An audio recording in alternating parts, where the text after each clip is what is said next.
dengan berdoa terlebih dahulu. Untuk KM silakan dipimpin untuk berdoa. Duduk siap. Siap. Sebelum belajar, marilah kita berdoa. Berdoa dimulai. Bismillahirrahmanirrahim. Rabbi zidni ilman warzuqni fahman. Raditu billahi rabban wa bil islami dinan wa bi Muhammadin sallallahu alaihi wasallam nabiyyan wa rasulan. Baritu min kulli dini yukhalifu dinal Islam. Assalamu alaikum warahmatullahi wabarakatuh. Untuk kelas 9 Ibu absen dulu. Hari ini hadir tidak semuanya? Ya. Siapa saja tidak sekolah? Bapak, Alif. Ada Alif kenapa? Ada Alif ada keterangan? Sakit. Sakit. Sakit. Kalpa? sakit, Najmi sakit. Najmi sakit. Terus? Sudah. Udah 3 orang yang tidak masuk. Alif. Alif. Alif Alif. Oh, dia di sini ya. Sani Gali. Sani. Sani. Kenapa? Sakit. Apa? Ya, untuk yang sakit kita doakan semoga cepat sembuh. Ya, untuk pembelajaran hari ini kita akan belajar tentang berpikir komputasional dan literasi digital melalui proyek game Scrap. Sebelumnya kalian pernah bermain game? Nah, game apa saja? Game online. Game apa? Game online kan? Mobile Legends, Free Fire, terus Roblox. banyak Roblox. Ya, keseharian kalian sering menggunakan game yang dijadikan sebagai media apa? Ya, hiburan. Media hiburan. Oke, sebelum dimulai pembelajaran kita ada ice breaking dulu. Ice breakingnya yaitu tepuk semangat. Masih ingat? Masih. Oke, kita mulai dulu ice breakingnya. Siap? Siap. Duduknya yang rapi. Ya. Kita mulai ice breaking. 1, 2, 3. Tepuk semangat. Dang dang dang. Ding ding ding. Dum dum dum. Dang dang dang. Ding ding ding. Dum dum dum.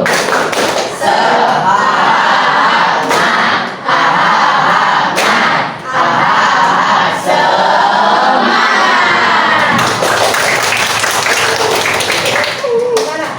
Sudah siap? Ya. Pelajaran ini? Ya. Oke. Sebelum pembelajaran dimulai, Ibu akan membayangkan video dulu. Video itu apa? Video game. Nah.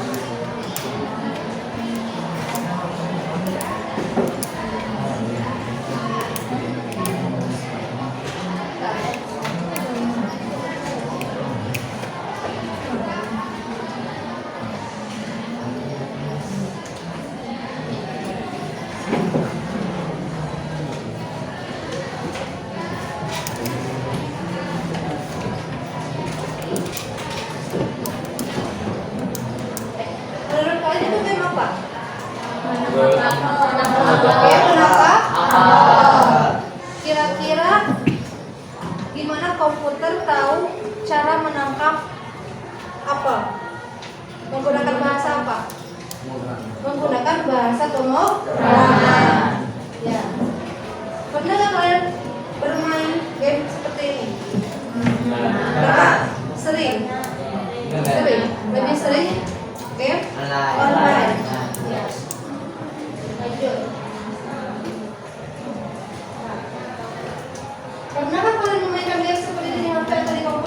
Benar. Lalu yang kedua, menurut kalian bagaimana cara komputer tahu saat keranjang berhasil menangkap apel? Apa? Dengan apa? Atau bagaimana cara komputer tahu saat keranjang berhasil menangkap apel? Dengan cara apa?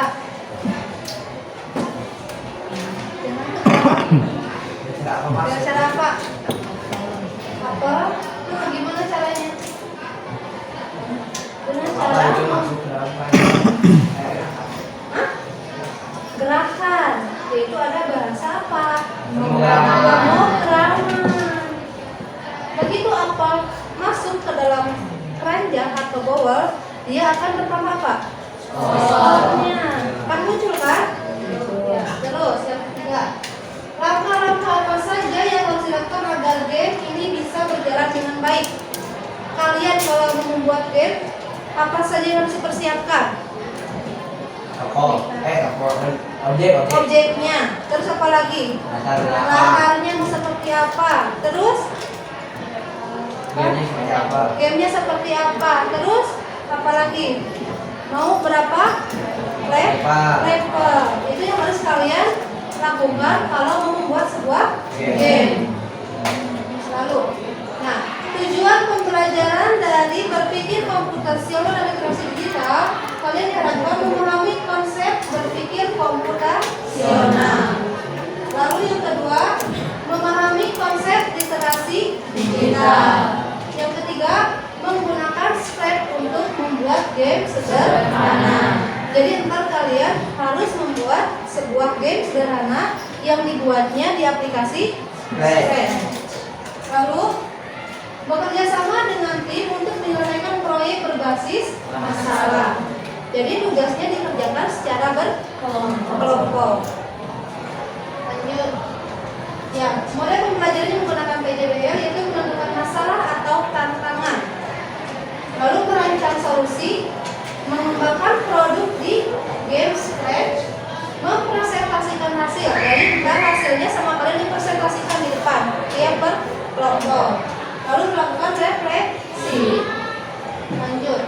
Nah, sekarang masuk ke materi. Berpikir komputasional. Ada yang tahu apa itu berpikir komputasional? Berpikir secara logika, secara logis. Kalian suka melakukan berpikir? Sering berpikir? Sering. Orang yang tidak berpikir ada? Ada. Itu namanya apa? Gila. Ya. Nah, di sini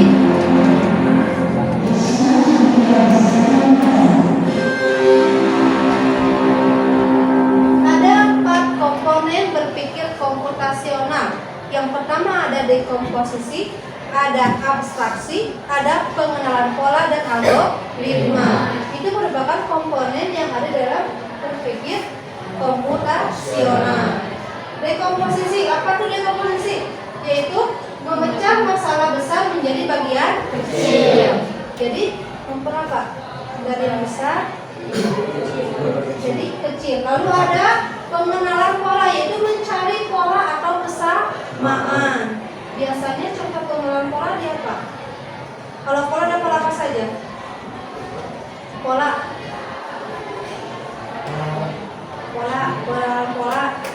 Kalian kalau di HP suka pakai sandi? Suka ada sandi apa saja? Ada pin, ada wajah, ada Sidik jari. Iya, sidik jari. Itu kan salah satunya contoh di HP. Pada saat kalian menggunakan kata sandi, menggunakan pola. Lalu ada abstraksi, yaitu fokus pada informasi yang penting, abaikan yang tidak relevan. Yang terakhir ada algoritma, yaitu untuk menyusun langkah-langkah penyelesaian masalah. Namanya algoritma. Sekarang ada contohnya. Nah, contoh abstraksi dalam berpikir komputasional yaitu ada membuat nasi goreng. Kalian kalau membuat nasi goreng biasanya harus ngapain dulu? Menyiapkan dulu. Terus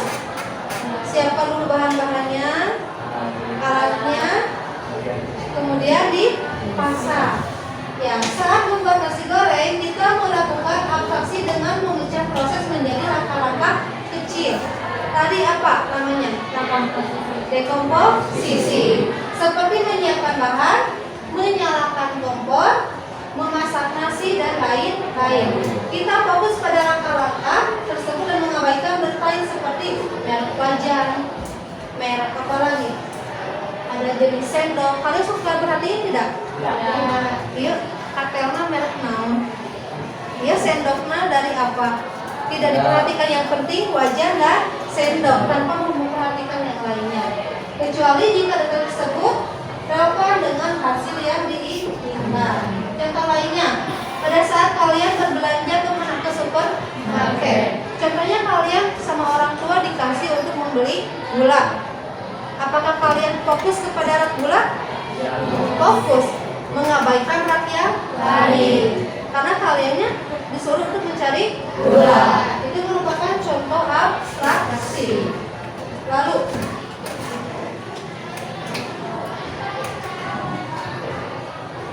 ada contoh dekomposisi dalam berpikir komputasial, yaitu dalam membangun sebuah game.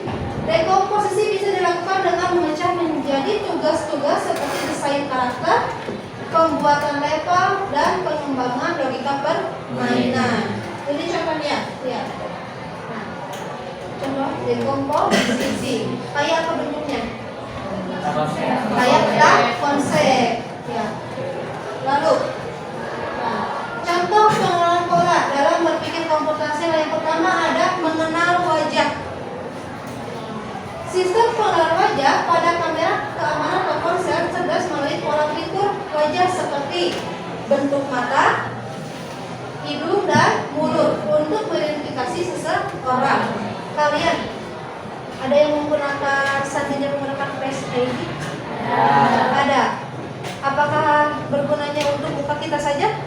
Ya. Kalau dipergunakan untuk membuka HP yang lain bisa nggak? Tidak bisa. Ya. Terus selanjutnya ada mendeteksi penyakit. Kalau penyakit dalam bidang medis, pengenalan pola dapat digunakan untuk mendeteksi penyakit melalui pemindaian gambar. Tahu pemindaian? Dipindai, itu mah dipindai teh. Scan, dipoto, dipindai teh. Ya. Secara ronsen, pola-pola tertentu pada gambar dapat mengidentifikasikan adanya kelainan atau penyakit. Kalian pernah melihat hasil rongsenan? Pernah, ada yang tidak. Ya, bentuknya seperti apa? Kayak foto. Tampilannya berwarna tidak? Warnanya seperti apa? Hitam, putih. Seperti ini semakin canggih. Orang kan kalau mau di ronsen atau mau di USG, cukup menempelkan alat di tubuh kita bakal langsung terekam, terlihat. Contohnya di sini ini ada alat untuk apa? Scan. Berfungsi untuk apa? Mendeteksi penyakit yang ada di dalam tubuh kita. Itu merupakan contoh pengenalan pola. Lalu selanjutnya ada algoritma. Algoritma itu apa? Langkah-langkah untuk menyelesaikan suatu masalah. Di sini kalau langkah-langkah berarti harus terstruktur, gak boleh berantakan. Ibu ngambil contohnya yaitu algoritma untuk menghitung luas persegi panjang. Apa itu luas persegi panjang?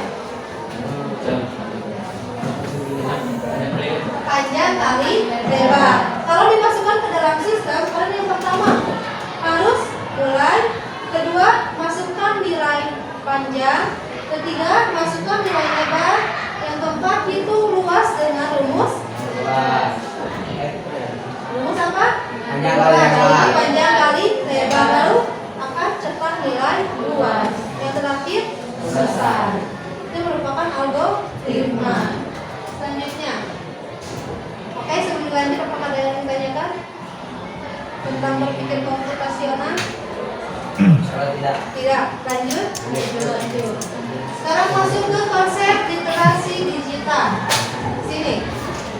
Definisinya kemampuan memahami, menggunakan, dan menciptakan konten digital secara bijak, aman, dan bertanggung jawab.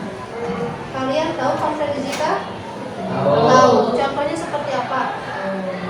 Program-program pengenalan sekolah di posting di Ya, Instagram. di posting di Instagram, di TikTok, di mana lagi? Di YouTube. Jadilah konten digital. Kalian sudah menggunakannya? Sudah. Sudah. Sering? Sering. Hampir setiap hari menggunakannya. Sudah menciptakannya? Belum. Menciptakan? Sudah. Menciptakan konten kan kalian sudah menciptakan konten lalu diposting. Hasilnya dilihat oleh orang lain. Lalu secara bijak menggunakannya?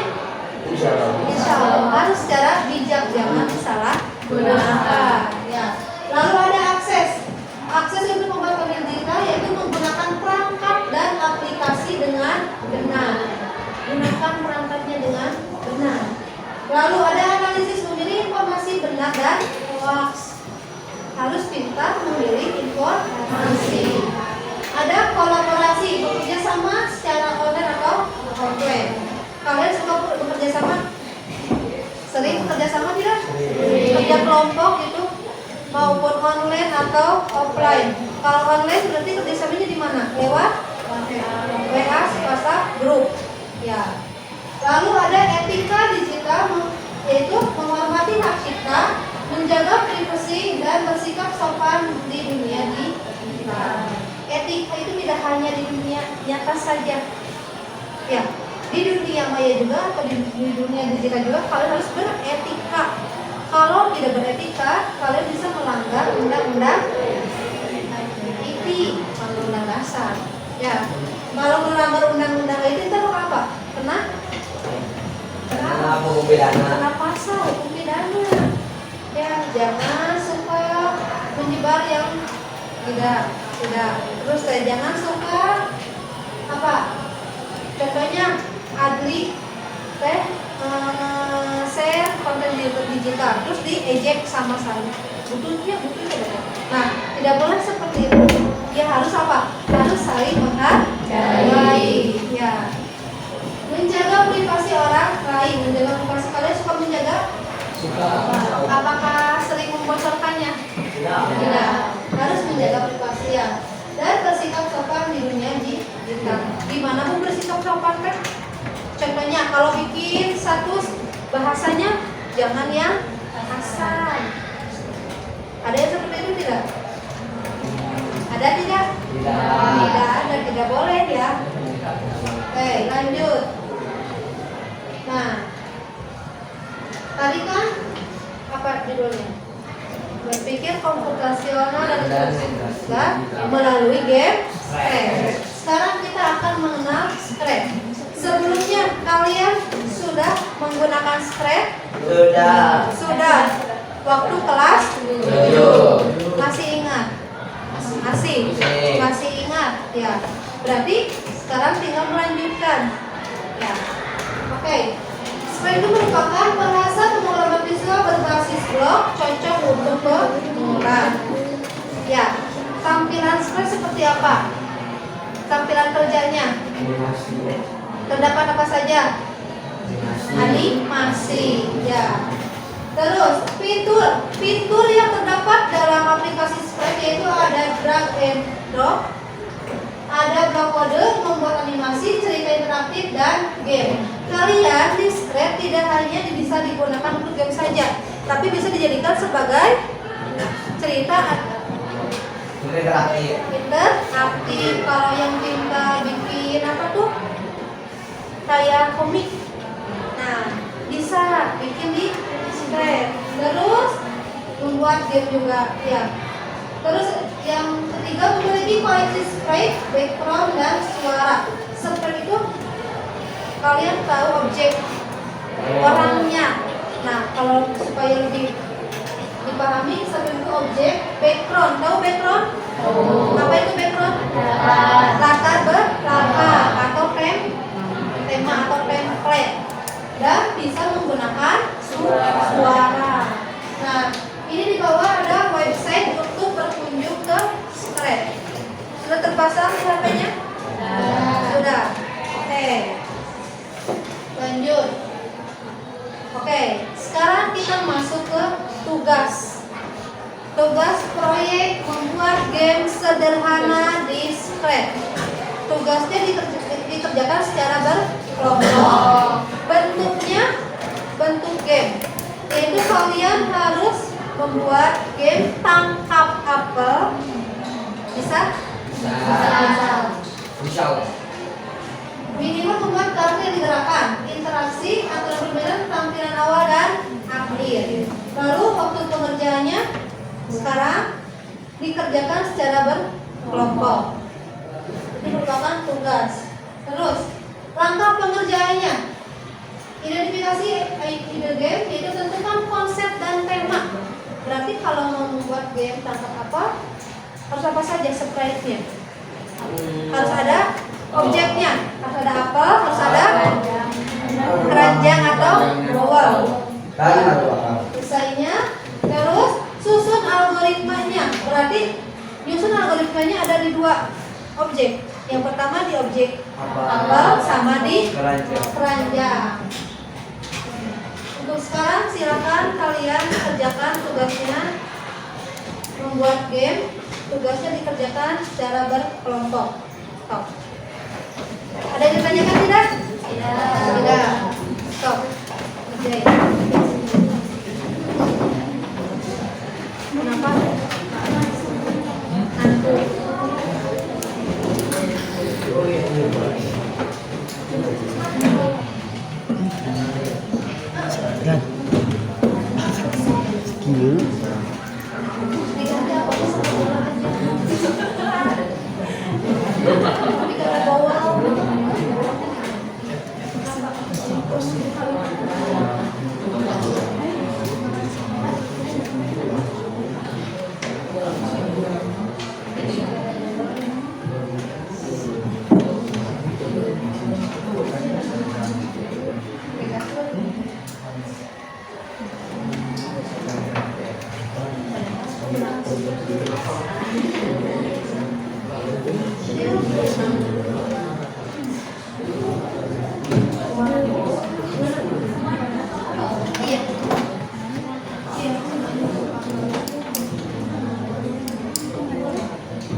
Jadi dibakar sama kursi.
Kurang-kurang begini apa?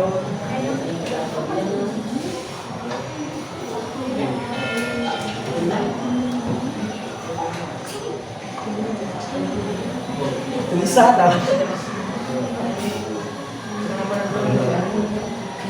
Yuk.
Kita makan apa?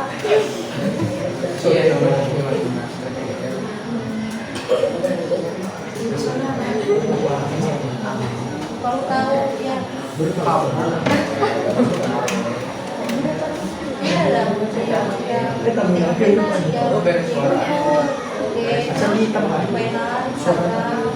Sama suara.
Udah?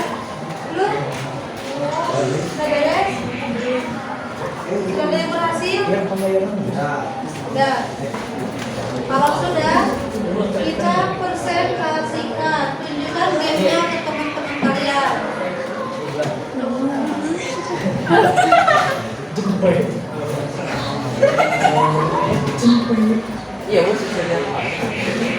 Ini udah lagi mencoba suara ya.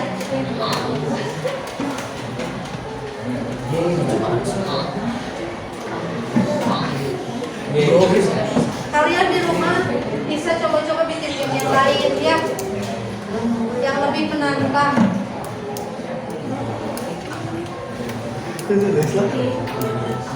Oh, sudah?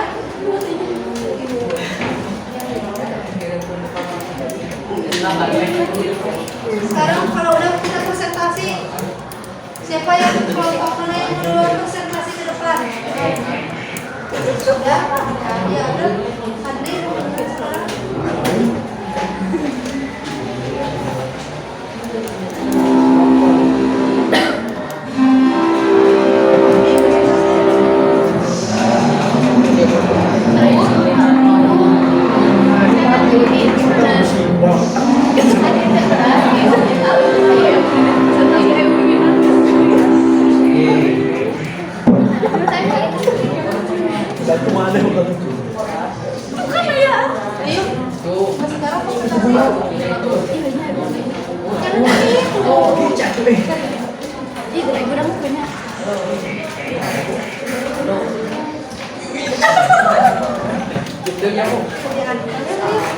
Tadi dulu dicoba lagi yang lain. Sekarang yang hafal yang terhafal.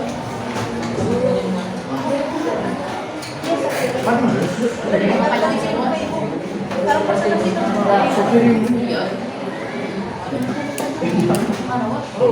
Ayo kita konservasi.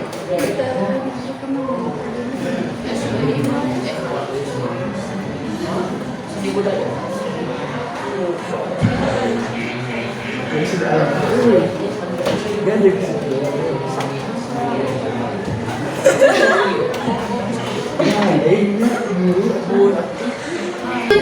kelompok Andi.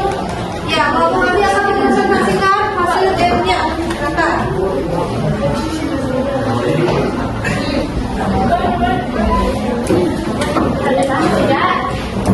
Perhatikan ke depan. Lihat, ini hasil game kelompok Andi.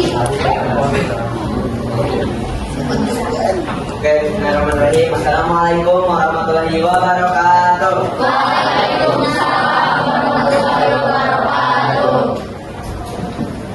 Adanya kami di sini untuk mempresentasikan apa yang ada pada materi kali ini, yaitu tentang pengembangan game stress, di mana kita membuat game. Jadi salah satunya menangkap apa.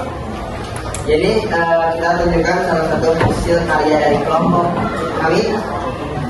Jadi game menangkap apa. Lihat tampilan kelompok Andi. Jadi kita Pegang.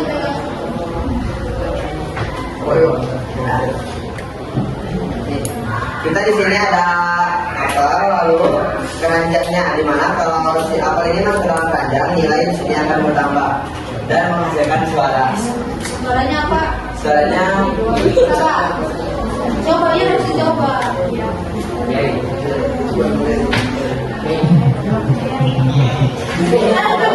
suaranya.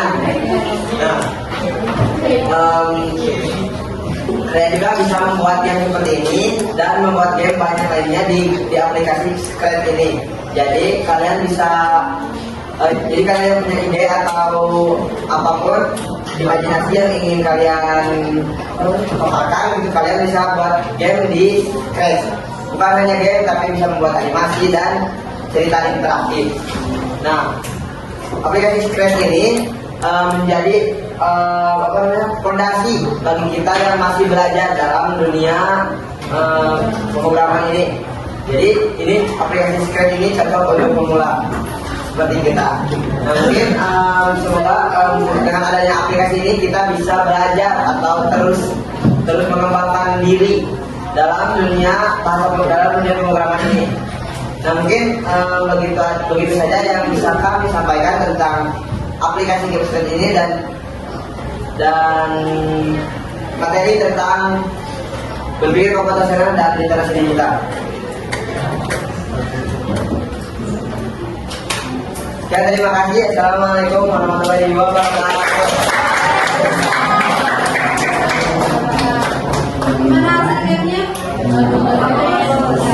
Bisa menggunakan suara juga, bisa menggunakan suara kalian juga, bisa menggunakan suara yang ada di Scratch-nya juga. Oke, kelompok selanjutnya. Debbie mau presentasi? Hah? Sakti mau presentasi? Ya, ayo, belajar.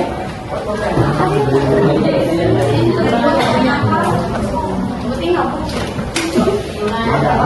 Kalian udah. Kalian pertama. Ayo, Femir.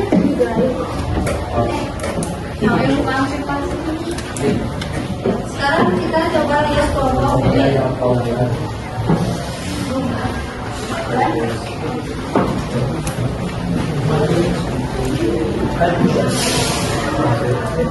Assalamualaikum warahmatullahi wabarakatuh. Waalaikumsalam warahmatullahi wabarakatuh. Pada kesempatan kali ini saya ingin mempresentasikan hasil kerja kami dari kelompok Kela. Dan kami di sini membuat game menangkap apel yang sama seperti apel ya. Jadi tujuan kita adalah mendapatkan banyak apel jadi tujuan kita adalah mendapatkan skor paling banyak. Setiap kita mendapatkan apel, itu skor kita bakalan nambah 1, 2. Tujuan kita adalah siapa yang paling banyak dapat skor dia adalah pemenangnya. Dan jika si akalnya jatuh ke bawah atau tidak ditangkap oleh ya, ranjangnya, objek ranjangnya, maka yang awalnya misalnya skor kalian 22 akan reset menjadi 0. Jadi kan harus warna ini. Jadi kita jadi walaupun simple ya, saya membuat supaya ketika apel ini menyentuh keranjang, maka dia akan teleport ke atas dan ke bawah lagi. Dan juga ketika apel mengenai keranjang, dia akan menambah variabel dari skornya, menambah 1. Dan ya, jika apelnya ke bawah, ya maka dia akan men-set apa ya? Jadi bakalan membuat variabel dari skor ini menjadi 0, reset. Dan juga karena saya menggunakan sprite HP di sini dan seharusnya ada ini ya, apa sih di keyboard kanan kiri, saya membuat kayak semacam alternatif di sini. Ada kanan dan kanan kiri. Ya. Jadi ketika kita mengklik sini sprite atau objek ke kanan, maka dia akan mengirim sebuah message atau sebuah pesan yang akan diterima oleh katakan keranjangnya. Dan ketika saya klik kanan, maka dia bakal pindah ke kanan. Jika saya klik kiri, maka dia akan pindah ke kiri. Itu aja sih simpel sebenarnya. Baik, dan juga untuk apelnya, saya membuat ketika bendera hijau dipencet, maka dia akan pindah random. Maksudnya apa sih namanya itu? Ketinggiannya dia bakalan ketinggian. Apa sih namanya? Pokoknya X-nya dia itu bakalan random. Jadi ada di sini, ada di sini lagi, ada di situ. Dia tuh pindah-pindah supaya ya nggak ngecit tuh kan. Kalau misalnya di situ terus bisa tinggal ini aja. Lebih menantang lagi. Mungkin itu aja ya, simpel sebenarnya gamenya, gak ada apa-apa. Sorry, pokoknya tujuan dari permainan ini adalah mendapatkan skor paling banyak. Itu aja sih. Baik, ada yang bertanya? Tidak ada. Terima kasih atas perhatiannya. Wassalamualaikum warahmatullahi wabarakatuh. Sudah cukup ya? Cukup. Gimana untuk pelajaran hari ini? Menantang? Jadi kalian membuat game bernama Apel tidak hanya komik saja yang didapatkan, tapi ada berpikir komputasionalnya, ada dekomposisinya, adakah? Ada atraksinya, ada apa lagi? Pola-pola, dan ada algoritmanya juga. Ya, kalian di rumah bisa dicoba untuk membuat game yang lainnya. Contohnya mau yang ada musuhnya, ditambahkan animasinya, ditambahkan suaranya. Kalau yang belum ditambahkan suaranya, nanti Ibu akan mengasih tugas sama kalian, ada yang harus kalian isi LKPD-nya, ya ditulis saja. Mungkin untuk pertemuan hari ini Ibu cukupkan sekian. Wassalamualaikum warahmatullahi wabarakatuh.